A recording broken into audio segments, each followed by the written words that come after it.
This channel does not promote any violent, harmful, or illegal activities. All content provided by this channel is meant for an educational purpose only. Agency সংঘাত এবার আরো চরমে। দিল্লিতে তৃণমূলের প্রতিবাদে ধুন্ধুমার। তৃণমূলের 10 জনের প্রতিনিধি দলকে আটক। মন্দিরমার্গ থানাতেই রাতভর অবস্থান ডেরেক ওব্রায়েনদের। রাতভর চলে ধর্ণা অভিযান। এখন কি পরিস্থিতি জানবো আমার সহকর্মী জ্যোতির্ময়ের কাছ থেকে। জ্যোতির্ময়, দেখো, গতকালই তৃণমূলের তরফ থেকে ঘোষণা করা হয়েছে যে তারা রাতভর এই ধর্ণা চালাবে এবং রাতে বারবার ধরে দিল্লি পুলিশের তরফ থেকে আবেদন সত্ত্বেও তারা থানার মধ্যে থেকে তাদের ধর্ণা অবস্থান সরায়নি। তাদের যে পরিকল্পনা ছিল তা জাতীয় নির্বাচন কমিশনের সামনে তারা রাতভর বসে থাকবেন, কিন্তু সেখান থেকে দিল্লি পুলিশ তাদের সরিয়ে দেয়। তাদেরকে দীর্ঘক্ষণ দিল্লির বিভিন্ন রাস্তায় ঘোরানোর পর প্রায় 1.5 ঘন্টা পর তাদের নিয়ে আসা হয় দিল্লির মন্দিরমার্গ থানায় এবং মন্দিরমার্গ থানাতেই তারা রাতভর বসেছিলেন। এবং এই মুহূর্তে যে খবর আমরা পাচ্ছি তা হচ্ছে রাতে অভিষেক বন্দ্যোপাধ্যায় এবং মমতা বন্দ্যোপাধ্যায় আলাদা করে তাদের ফোন করেছেন, তারা কি অবস্থায় আছেন সেই বিষয়টি তারা জেনেছেন।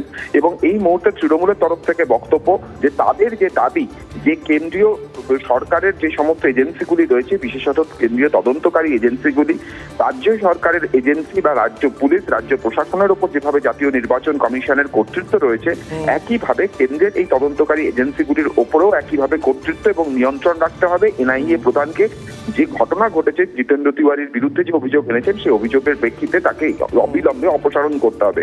ফলত তাদের এই দিনভর যে ধর্ণা অবস্থান তার প্রেক্ষিতে আর জাতীয় নির্বাচন কমিশন কোন রকম পদক্ষেপ করে কিনা, তাদের ফের তলব করে কিনা আমাদের নজর থাকছে সেদিকেই। আজ সকাল থেকেও কিন্তু কাল রাতের কন্টিনিউয়েশন হিসেবে সারা দিন আজ তৃণমূলের প্রতিনিধি দল তারা থানার মধ্যে বসে থাকবেন। অনেক ধন্যবাদ জ্যোতির্ময়, তোমাকে। পরিস্থিতির উপর নজর রাখো।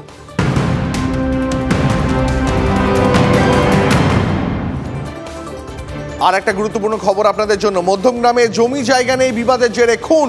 2 ভাইয়ের লাঠিরাঘাতে মৃত্যু দাদার। ঘটনাস্থলে পৌঁছে বিক্ষোভের মুখে পড়ে পুলিশ। আরো বিস্তারিত জানবো আমার সহকর্মী দীপঙ্করের কাছ থেকে। দীপঙ্কর, এবং এটা শুধু আজকের বিবাদ নয়, বেশ কিছুদিন ধরে বিবাদটা চলছিল।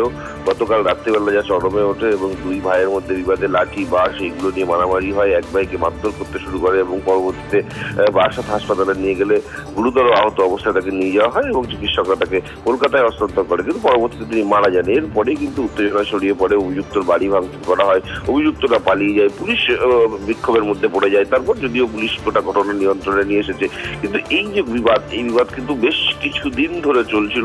বুঝতে পেরেছি দীপঙ্কর, তোমাকে অনেক ধন্যবাদ। আপাতত পরিস্থিতির উপর নজর রাখো।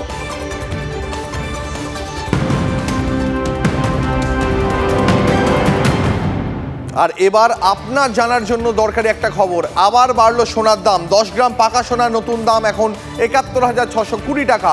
10 গ্রাম সোনার গয়না 10 গ্রাম গয়না সোনার দাম এখন ৬৫,৫০০ টাকা।